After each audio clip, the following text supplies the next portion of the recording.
지금은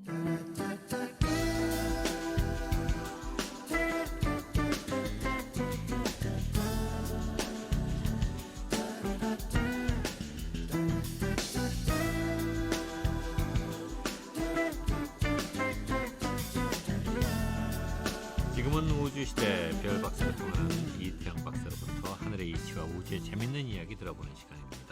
우주를 보면 미래가 보인다. 충주 고구려 천문과학관 관장이신 이태영 박사 모셨습니다. 어서 나오십시오. 네, 안녕하십니까. 네.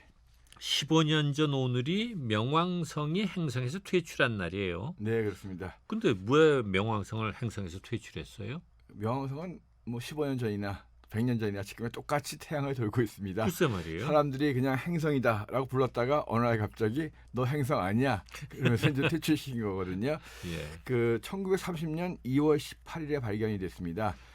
그럼 발견된 것도 그렇게 오래진 않네요. 예, 그렇습니다. 이제 그 미국 그 플렉스텝이라고 해서 그랜드 캐년 옆에 있는 마을에 그 로웰이라는 천문대가 있습니다. 예. 그 천문대가 퍼시발 로웰이라는 사람이 이제 사대를 털어서 이제 만든 큰 천문대인데, 예. 그분이 이제 9번째 행성을 찾겠다라고 이제 공언하면서 만든 천문대예요. 예. 그래서 그분이 이제 그러다가 이제 1916년에 돌아가시고 그 유산을 다 거기다 이제 해가지고 이 9번째 행성 꼭 여기서 찾아라. 그러면서 네. 모든 재산을 갖다가 거기다 기부를 했어요. 유언을 했군요. 예, 근데 이제 그리고 나서 14년 후에 거기에서 이제 조수로 일했던 그 톰 보우라고 하는 24살짜리 젊은이가 이 명왕성을 발견했습니다. 예. 그래서 그때만 하더라도 행성이 수금지와 목토천 해였는데 네.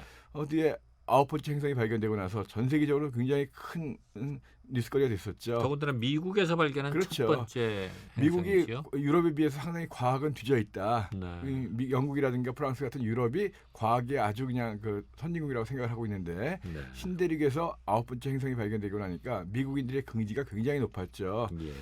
그래서 이제 뭐 2006년 초에는 뉴 호라이즌스라고 해가지고 명왕성을 탐사하는 그런 탐사선을 나사에서 보내기도 했고요. 네. 근데 이제 시간이 지나면서 보니까 이거 얼음 행성인데 크기가 너무 작아요. 그래서 지름이 거의 뭐 달 정도도 안 되는, 달보다도 작은, 아하. 달이 3,000km가 넘는데 3,000km가 채 안 되는 작은 행성이다 보니까 예. 2,400km 정도 되거든요, 지름이. 예. 그러니까 이거 행성으로 인정이 되겠냐? 그러다 보니까 그 명왕성 근처에서 이렇게 얼음 천체들이 계속 발견된 거예요.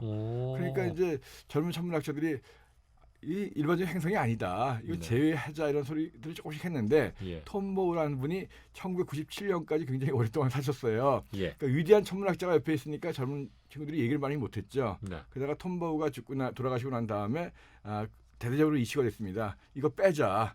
주변에 많은 건데 네. 이게 굳이 행성이겠느냐.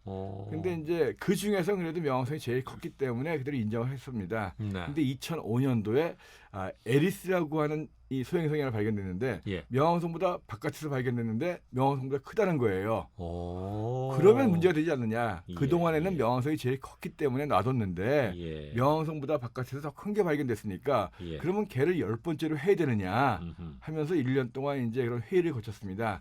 그래서 2006년 8월에 네. 8월 24일 그 무렵에 이제 체코의 프라하에서 국제 천문 연맹 회의를 한 거예요. 네. 그래서 1년 동안 여러 가지 소위위원회에서 조사를 해보니까 자 명왕성을 빼긴 어려울 것 같고 네. 그래서 명왕성이 또 이제 카론이라고 하는 거기 쌍둥이 행성을 갖고 있어요. 어허. 위성인데 예. 그래서 명왕성하고 카론이라고 하는 그 같이 도는 쌍둥이 예. 얘하고 에리스 예. 그 다음에 화성과 목성 사이에 있는 소행성 중에서 세레스라고 하는 것이 제일 크거든요. 오. 이것까지 12개를 다 행성으로 인정하자. 그래서 예. 천문학자뿐만이 아니라 역사학자, 뭐 인문학자들이 다 모여서 결정을 해가지고 네. 총회에 붙인 거예요. 예. 그랬는데 이 체코 프라하니까 유럽의 천문학자들이 많이 모였을 거죠. 그렇죠. 거기에서 이제 반대 세력들이 계속 나온 겁니다. 오. 이건 문제가 있다. 네. 만약에 또 발견되면 네. 그러면 13번째, 14번째 계속 인정할 거냐. 예. 예. 그러면 교과서도 바꿔야 되고 다 바꿔야 되는데 예. 이건 문제가 있다라고 해가지고 행성의 기준을 좀 강화하자. 그래서 과거에는 태양을 돌면서 둥그런 모양을 하고 있는 것들은 다 행성으로 인정을 했는데 네. 조건을 달자.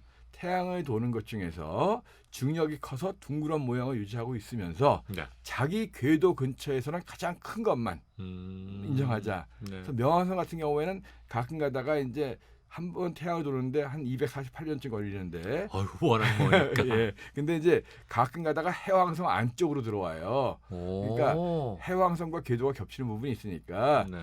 해왕성이 가장 왕이니까 얘는 빼자. 이런 조건으로 빼는데 네. 그냥 빼는 게 좀 서운하잖아요. 예. 그러니까 외소행성, 외소 행성. 좀 작은 난쟁이 행성 우리말로 하면 예, 드와프트 플래닛이라는 그런 새로운 이 분류를 정해가지고 예. 명왕성 아예 그냥 일반적인 소행성을 놓기는 좀 미안하고 하니까 외소행성이라고 하는 분류, 태양을 도는 것 중에서 둥근 모양을 하고 있어서 중력이 충분하지만 자기 궤도에서 1등은 아닌 네. 그런 것들을 이제 외소행성이라고 분류해가지고 아까 말씀드렸던 소행성 중에서 제일 컸던 세레스라고 하는 거, 예. 그다음에 명왕성, 그다음에 그 뒤에서 새로 발견된 한 2개 정도 더해서 예. 정했거든요. 예. 그런데 또 조건이 다른 행성의 위성인 건 빼자 해가지고 괜히 또 가만히 있는 카로는 행성으로 올렸다가 또 다시 또 그냥 아무것도 아닌 명왕성 근처에 있으니까. 예, 그렇죠. 그래가지고 이렇게 해가지고 15년 전부터 예. 선생님이랑 저나 학교 다닐 때 수금주와 목토천의 명으로 했는데 그렇죠, 그렇죠. 예, 그래서 2006년 8월 24일부터는 수금주와 목토천 해까지 예. 끝나는 거고 그렇다고 해서 명왕성이 바뀐 건 하나도 없죠. 하여튼 천체들은 다 지자리에서 그대로 있는데. 그렇죠. 근데 그냥 우리 사람들이 이랬다 저랬다. 이제 재밌는 게 예. 이 2006년 1월에 발사했던 뉴 호라이즌스호가 2010 그러니까 그리고 나서 9년 만에 도착을 했어요. 네. 그래서 2015년 7월 4일 날 명왕성 근처에 도착을 했습니다. 네. 그래서 정확히 재보니까 예. 명왕성이 생각했던 것보다 좀 더 크다는 거예요. 오. 그래서 에리스보다 좀 더 큰 거 아니냐, 미국 사람들이 보기에는. 예, 예. 그래서 처음부터 이게 잘못된 거 아니냐. 그래서 미국의 로열 천문대 가면 아직도 명왕성은 9번째 행성이다. 이런 현수막도 걸려 있고 예. 그리고 에리스가 워낙 멀리 있다 보니까 네. 정확하게 거리 측정하는, 그러니까 크기 측정하는 게 어렵거든요. 예. 그냥 가만히 있는 명왕성을 왜 이렇게 들었다 놨다 하느냐 이러면서 이제 미국인들은 아직도 반발하고 있습니다. 근데 이 명왕성 얘기할 때마다 우리나라하고 관련됐다는 얘기가 이제 그 로웰 천문대가 네, 관련이 있다. 또 그 발견한 클라이드 톰보가 예. 그 미국 투수 아, 다저스의 예, 컷쇼에 예, 그렇죠. 또 의사, 집안 외조부다. 예, 뭐. 외조부. 아무튼 그래서 명왕성하고는 우리하고 관계가 많은 것 같아요. 그러니까 우리나라를 고요한 아침의 나라다 이런 얘기 많이 하잖아요. 네. 많은 분들이 이제 그 고요한 아침의 나라라는 말을 처음 소개한 사람은 인도 시인 타고르다 이런 얘기를 많이 했었는데, 근데 그게 잘못된 거다. 예, 예. 이 로웰이란 분이 퍼시벌 로웰이 예. 우리나라를 방문했던 게 1883년이에요. 아, 그래요? 네, 그러면서 이분이 미국에 돌아가가지고 1885년에 네. 보스턴에서 낸 책의 제목이 조선 더 랜드 오브 더 모닝캄입니다. 고요한 아침의 우리나라 나라 조선. 그게 오. 1885년에 이미 19세기에 나온 거거든요. 예. 그래서 우리나라를 대외적으로 처음으로 고요한 아침의 나라로 소개한 사람이 바로 이 퍼시벌 로웰이다. 네. 이분이 보스턴에 굉장히 아주 부유한 집안 사람이었어요. 예, 그래서 예. 돈도 많다 하다 보니까 전 세계 여행도 많이 했는데 네. 1882년 3년경에 일본에 와 있었습니다. 예, 예. 우리나라가 이제 1882년에 이제 그 신미양요라고 해가지고 사건이 나타나고 예, 예. 그 무렵에 이제 조미수교, 한미수교를 하게 되죠. 네. 그래서 1883년에 한미수교 기념으로 보빙사라고 해가지고 역사 속에 많이 들었던 민영익, 네, 홍영식 네. 이런 예. 분들이 미국을 방문하는 거예요. 예. 근데 우리가 미국 가려니까 일본을 거쳐서 가야 되겠죠. 그렇죠. 그때 일본에 갔을 때 일본에 와 있던 이 로웰이 예. 그 일본에 와 있던 그 주민공사, 그러니까 주일 공사에 네. 부탁을 받아가지고 우리나라 보빙사 일행을 미국까지 모시고 간 거예요. 그래서 태평양을 건너서 미국에 도착을 하고 네. 다시 또 미국 대륙을 건너서 워싱턴에 가가지고 당시에 그 아서 대통령을 만나고 예. 다시 또 그냥 보낼 수가 없으니까 예. 다시 또 대륙 횡단해서 일본까지 또 오고 오. 그러니까 너무 오랫동안 했는데 예. 지친 거죠. 근데 우리나라 사람들이 또 그냥 보내겠습니까? 고마우니까 우리나라 가서 좀 황제도 만나고 예, 쉬었다 쉬었다 갑시다 해가지고 어. 또 한국까지 와가지고 예. 조선에 와서 그 1883년 겨울에 한 3달을 머무른 거예요. 예. 그러면서 부유하니까 카메라도 갖고 오고 네. 고조 황제도 만나고 그 당시에 우리나라의 풍경을 많이 찍었습니다. 아. 그리고 났더니 이 사람이 좀 지친 거예요. 나 이제 더 이상 여행하는 거 싫어 해가지고 미국 가가지고 책도 내고 이제 전 재산을 들어가지고 나 이제 예. 별만 보면 살 거야 해가지고 만든 천문대가 로열 천문대입니다. 예. 그래서 로열 천문대 가보면 예. 거기 가면 그 전시실이 지금도 있는데 네. 거기에 이제 로열이 찍었던 이런 예. 사진들, 우리나라 사진들이 또 많이 있거든요. 오. 그래서 우리나라를 최초로 고유한 아침 나라로 소개했던 사람 로웰. 그 예. 로웰이 만든 천문대 퍼시픽 로웰의 약자가 PL이잖아요. 네네. 그래서 이 플루토 명왕성의 약자가 또 PL이에요. 그래서 겸사겸사 예. 이 로열 천문대에서 명왕성을 발견하고 PL 플루토라고 이름을 붙인 것도 있거든요. 예. 아무튼 혹시 그 그랜드 캐년 코로나가 지나고 예. 미국 그랜드 캐년 여행 가시게 되면 바로 붙어 있는 그 마을이 플렉스테이블한 마을입니다. 예. 거기 가면 로열 천문대가 있고 거기는 일반인들에게 별을 보여주는 곳이에요. 연구도 오, 하지만 예. 거기 가서 별도 보시면서 말 잘하시면 그 로엘이 찍은 그런 사진 같은 것도 볼 수가 있고 예. 또 이제 그분 무덤도 있으니까 예. 감사하다는 인사도 좀 하시고 예. 근처에 가까운 데 가면 이제 애리조나 운석공이라고 해서 하늘에서 떨어진 커다란 운석 구덩이 그게 바로 그 마을에 있거든요. 아, 예, 그래요? 그것도 한번 보시고 그렇게 하시기 바랍니다. 다녀오셨어요? 저는 여러 번 갔죠. 아유 부럽네. 예, 그러니까 다른 건 못해도 제가 이 별 보면서 전 세계 여행을 참 많이 한 것 같습니다. 알겠습니다. 네, 언젠가 그랜드 캐년을 가면 꼭 로웰 천문대 찾아가 보겠습니다. 네, 그러십시오. 화성에서 헬리콥터 비행에 성공한 나사가 이제는 토성의 위성인 타이탄에서 드론을 띄운다고요? 그렇죠. 그래서 이제 이 나사가 그 인제니어티라고 하는 그 헬기를 화성에서 처음에는 뭐 한 5번 띄우겠다고 했다가 네. 너무 작동을 잘하니까 거의 뭐 몇 달 동안 10번 이상 띄우면서 굉장히 큰 성공을 거뒀죠. 예. 그래서 이제 다음부터 이제 우주 탐사할 때 이 헬기를 좀 더 드론을 이용해야 되겠다. 네. 그러려면 일단 대기가 있어야 되기 때문에 대기가 없는 곳에서는 어려운데 대기가 있는 것 중에서 가장 좀 생명체의 가능성도 있고 탐사를 할 만한 곳이 토성의 위성 타이탄이에요. 타이탄 같은 경우에는 질소의 대기가 굉장히 많아가지고 네. 지구와 비슷한 대기다. 물론 토성의 위성이다 보니까 굉장히 춥겠죠. 멀리 있어서. 예. 2005년 초에는 그 카신이라고 하는 탐사선을 한번 내려보낸 적이 있어요. 네. 근데 그때는 거의 뭐 추락하다시피 내려가가지고 자세히 못 봤기 때문에 예.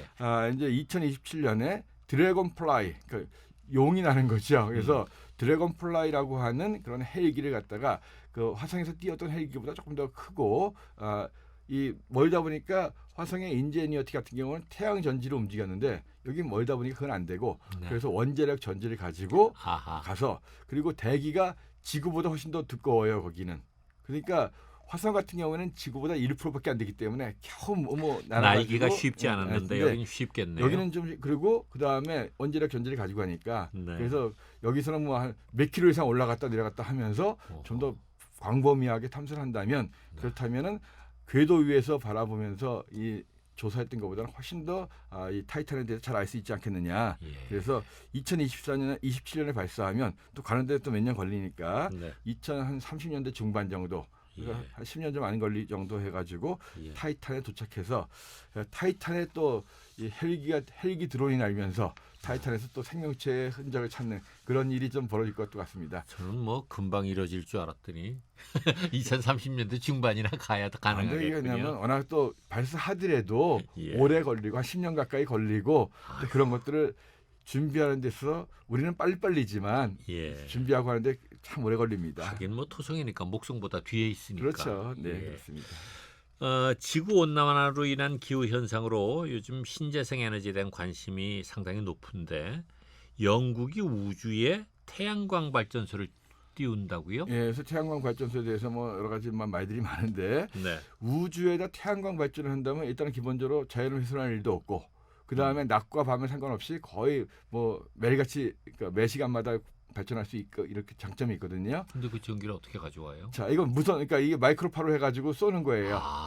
네, 그래서 이 영국에서 2039년입니다. 이것도 굉장히 또 십몇 년 후의 일인데 그 무려 2,000톤짜리 그리고 이제 지름이 한 1,600m 정도 되는 그러니까 현재 있는 우주정거장보다 훨씬 큰 규모의 태양광 발전소를 지구 인공위성처럼 궤도에다 만들겠다는 거예요. 2,000톤이면 2기가와트 뭐 이렇게 되는. 그러니까 발전, 그러니까 무게가 그렇다는 거고. 그럼 거기에 발전 용량이 어느 정도 되냐 하면 네. 거의 2기가와트.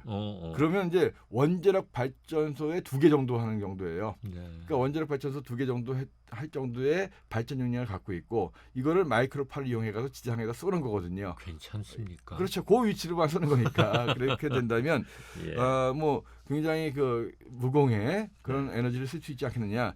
중국도 이 우주의 태양광 발전소를 만들겠다는 보도를 얼마 전에 한 적이 있는데 네. 그거보다 영국이 두 배나 더 큰 이렇게 만들겠다는 건데요. 물론 이제 그 주변에서 그 마이크로파를 가지고 수신하는 곳 주변에는 조금 위험할 수도 있겠죠. 근데 그런 것들은 뭐 잘 어쨌든 간에 뭐 섬이라든가 좀 외진 곳에 해가지고 예. 잘 수정만 한다면 그래도 뭐 지상에다 뭐 여러 가지 뭐 위험한 예. 자원 낭비하면서 또 위험한 그런 시설하는 것보다는 훨씬 더 나을 것 같은데 아무튼 우주에서 발전해가지고 지상으로 이 마이크로파를 이용해가지고 예. 이 내려보내는 그런 시대가 뭐 앞으로 1, 20년 내에 또 올 것 같다 이런 뉴스도 들어왔습니다. 알겠습니다. 공룡이 소행성 충돌로 멸종됐다고 우리가 다 알고 있는데 네네네. 그런데 최근에 공룡을 멸종시킨 소행성의 정체가 밝혀졌다고요? 예, 그래서 그 멕시코 유카탄 반도에 보면 칙스루브라고 하는 크레이터가 있거든요. 인공위성 사진을 보니까 지름이 한 네. 180km, 예. 지름이 한 30km인데 이것이 이제 과거에 6,500만 년 전에 공룡을 멸망시켰던 지름 한 10km 이상의 소행성이 충돌한 흔적이다라는 것이 이제 1990년대에 밝혀지면서 네. 공룡 멸망의 원인이 소행성 충돌이라는 것이 이제 거의 확실히 된 거거든요. 네. 그런데 그때까지도 지금까지 계속 의문 나왔던 게 그렇다면 그런 것이 어디서 왔느냐? 예. 그 기원에 대해서 계속 논란들이 많았거든요. 이번에 이제 그 나사의 슈퍼컴퓨터를 이용해 가지고 그 조사를 한 거예요. 네. 그래서 과거에는 아주 먼 뭐 지구로부터 한 1광년 이상 떨어져 있는 곳에 있는 오르트 구름이라는 곳에서 왔다라거나 태양계 맨 바깥에. 예, 그렇죠. 네. 그거나 또는 이제 화성과 목성 사이에 있는 소행성 궤도의 안쪽 부분에 있는 것 중에 왔다 이렇게 예. 했는데 이번에 해보니까 그 당시에 나왔던 것들의 운석을 주로 보니까 탄소질이 좀 많은 탄소 성분이 많은 그런 운석들이라 이거예요. 예. 그런 성분이 많은 것은 주로 화성과 목성 사이 중에 소행성들이 모여 있는 곳 중에 좀 바깥쪽 목성 쪽에 좀 어둡게 보이는 그런 소행성들이 그런 건데 네. 거기에 있는 소행성들을 갖다가 한 10몇만 개를 갖다가 컴퓨터 시뮬레이션 가지고 다 궤도를 갖다가 돌려본 거예요. 예. 개선해가지고 해보니까 약 한 2억 5천만 년에 한 번꼴로 지름 10km짜리가 튕겨져서 나온다는 거예요.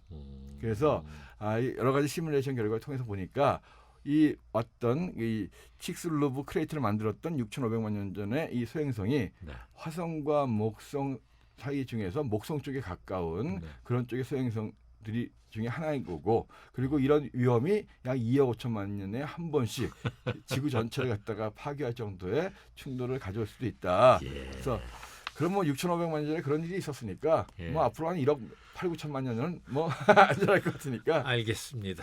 네. 아니 근데 우리 이태영 박사님이 우리나라 최초로 소행성 발견하지 않았어요? 예, 그렇습니다.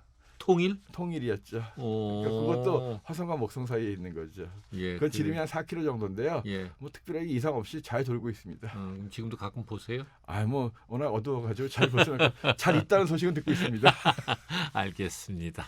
자 오늘도 아주 우주에 대해서 여러 가지 말씀 잘 들었습니다. 고맙습니다. 네, 고맙습니다. 우주를 보면 미래가 보인다. 충주 고구려 천문과학관 관장이신 이태영 박사님과 함께했습니다.